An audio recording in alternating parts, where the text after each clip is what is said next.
Hi, good morning, student. Hope all are doing good. And as usual, please stay home. Do not go out. Stay home. Stay safe. Okay. Now today for grade 9, we have a new topic in grammar, which is going to come in your 10th grade also, and obviously it's going to come in your board exam also. And the name of the topic is today we'll be learning notice, how to write notice, as well as we'll be learning how to write emails. I hope you have not covered this point, and these topics are always asked in all the unit tests, all the exams, whatever like you have tests, and I'll just trust me, this contains 10 marks in your question paper. So now we were talking about the notice. Like, what is notice? Can anybody tell me what is notice and when do we use notice? Let me tell you what is notice.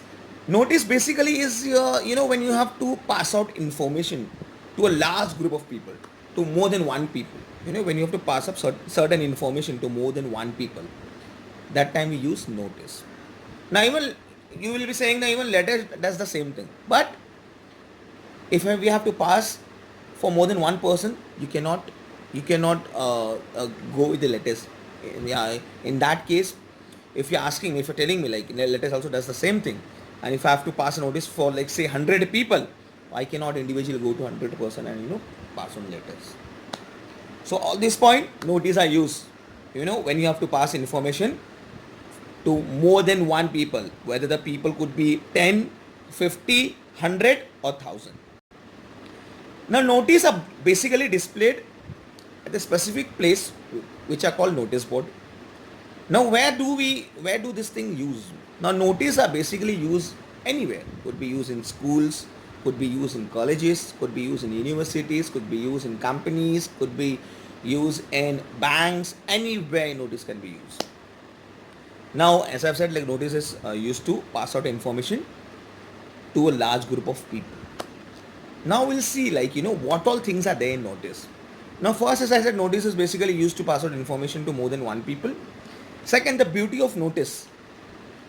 Now let's say if you've been asked, you're working in a bank and you've been asked to write a notice, put a notice on the notice board saying that the bank will remain closed or the bank will work for half day tomorrow from 9 a.m. to 1 p.m.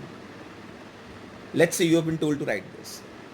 Now, a beauty of writing a very good notice lies in the fact that a writer is successfully in conveying message, gets successful in conveying the important points about a topic, which means notice looks beautiful only when you are successful in giving out the complete information. Let's say if you've been told to write a notice for the bank, as I just said, like tomorrow the bank will be working only for half day from 9 to 1.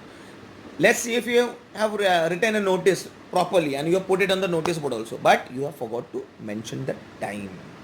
So what you did is incomplete information. So that is why this is said, notice look good, notice gets success only if a person conveys proper and accurate information. So you have to be very careful when you write a notice. Then in notice, a physical appearance of the writer is replaced by the notice written by him. That means person doesn't has to all the way go and stand there with the notice. Person is not needed. Just put the notice on the notice board. People will come and will read and will get the information that tomorrow, because of so and so thing, the bank will work only for half day. So their physical, this thing is not required. Physical appearance is not required. Then the next point is, hence it becomes imperative that a notice functions as important as writer himself. Hence it becomes imperative that a notice functions as important as the writer himself.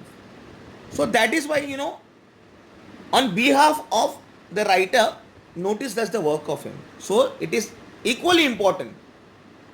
It is as same as person is coming and standing and giving the information. Rather, put a notice, people will come and read the information. So it works as same. And the last point which I have to tell you is, there are certain rules, or you can say there are certain steps to follow to write a proper or a correct notice. Now we are going to see that one by one, what are those steps we needed. Alright, so I am going to show you on my computer like what are the steps we needed to write a complete notice. Alright, so as I'm going to display you my presentation, I will be explaining also side by side. Okay, just write down all these points which is very important. Okay, alright, just stay with me.